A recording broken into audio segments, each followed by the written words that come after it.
Vous êtes en train de parler avec une personne, ok, ça c'est la conversation, d'accord? Bon, je fais une ligne droite, en réalité, une conversation, c'est souvent un petit peu, on a déjà vu tout à l'heure que ça se cherche, ça va partout, mais l'idée c'est, je vais utiliser ça comme support pour ensuite, ah, j'ouvre une porte, la Turquie, ah, j'ouvre une porte, le tatouage, ah, j'ouvre une porte, qu'est-ce que ça peut être, de quoi on a parlé tout à l'heure? Les montres, la nuit blanche, l'art. Vous voyez, on va toujours essayer d'aller sur quelque chose d'autre. Et donc en fait, voilà, l'idée du small talk, c'est je fais circuler la conversation rapidement. En fait, c'est un peu comme un docteur qui fait un diagnostic. Il arrive, ok, t'as mal là, non, t'as pas mal là, ah, ok, il va tâter, il va prendre le pouls, il va regarder dans vos oreilles, dans vos trous de nez, il va chercher un truc et ensuite il va s'engouffrer, il va tac. Nuit blanche, art contemporain, Pompidou, vous voyez, on va créer des ramifications comme ça. Mais au début, on est dans un état de neutralité. On fait très attention à la personne qu'on a en face de nous et on va essayer de sonder à différents endroits. Et ce n'est pas du tout un problème de ne pas s'engouffrer dans la discussion. Au contraire, ce que vous devez chercher à faire, c'est changer rapidement. Essayer de créer des liaisons d'un sujet à l'autre. Et ça, on va travailler dessus dans une deuxième partie.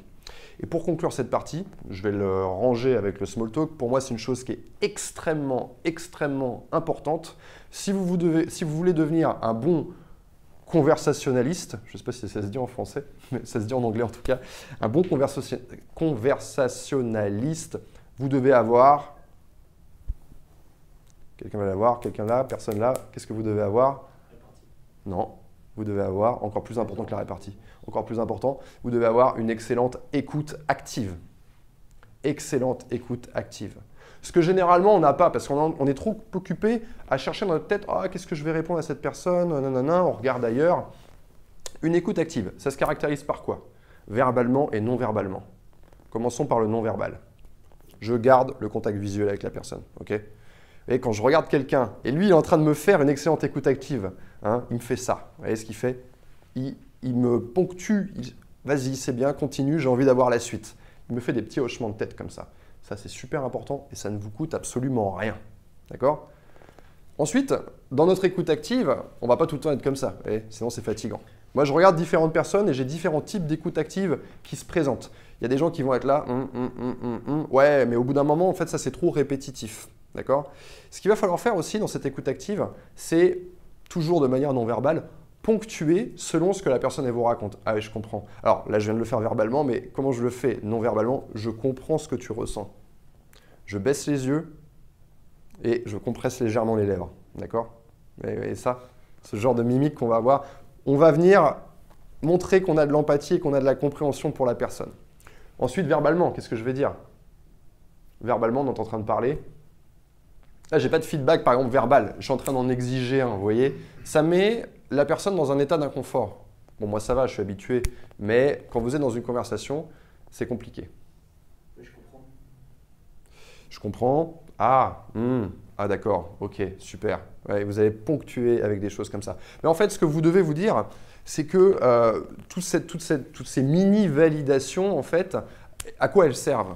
Elles servent à faire en sorte que la personne qui est en face de moi, qui est à l'autre bout du tunnel, soit complètement à l'aise avec le fait de parler avec moi. Je lui donne mon attention. Et on aime avoir l'attention des gens. Moi, j'aime avoir des gens qui me font « Ah ouais ». Ça me donne envie de continuer. Vous devez être cette personne. Ce n'est pas quelque chose qui est intuitif. Hier encore, j'étais dans cette conversation et le mec, il commençait à parler d'art contemporain.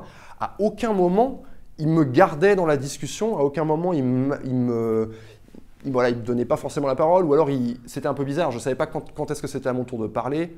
Il ne m'aidait pas, en fait. C'est-à-dire que moi, je me suis retrouvé dans une situation très inconfortable à devoir creuser, pouvoir rentrer dans la discussion, faire mon trou. Je n'avais pas de feedback.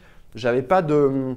Alors ça, on va le voir dans le storytelling, mais c'est très important. Par exemple, je vous dis un truc. Vous savez, quand vous vous retrouvez face à ce genre de mec, blablabla. Donc là, vous voyez, je vous demande. Mais en réalité, je ne vous demande pas, n'est-ce pas? Vous voyez, ça crée du feedback, en fait. Je vous fais des fausses questions, n'est-ce pas, n'est-ce pas? Et les personnes font « Ah ouais ».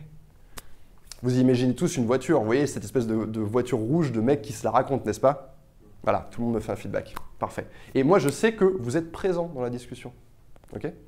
Donc ça, c'est vraiment un outil très intéressant. Le fait de poser des questions, ce n'est pas vraiment des questions, mais juste pour retenir l'attention de la personne. Quand je sais que je vais avoir la parole un peu longtemps, je vais rajouter des petites questions comme ça.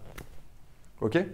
Ce que vous venez de voir dans cette vidéo, c'est un extrait d'une masterclass qui a eu lieu à Paris, masterclass dans laquelle des gens sont venus travailler cette compétence qui est la conversation et le storytelling. Si vous êtes une personne timide ou si vous êtes une personne introvertie ou même les deux, j'étais timide et introverti, et que vous avez envie de vous approprier cette compétence sociale qui est la conversation, de ne plus vous retrouver freiné dans la vie de tous les jours, que ce soit pour des conversations professionnelles, amicales ou amoureuses, par le fait de ne plus savoir comment relancer, quoi dire, comment parler plus longuement, comment se rendre plus intéressant, comment raconter l'ordinaire et le rendre extraordinaire. Donc si vous avez envie de travailler ça, eh bien regardez le lien juste en dessous de cette vidéo, dans la description, je pense que ça va vous intéresser.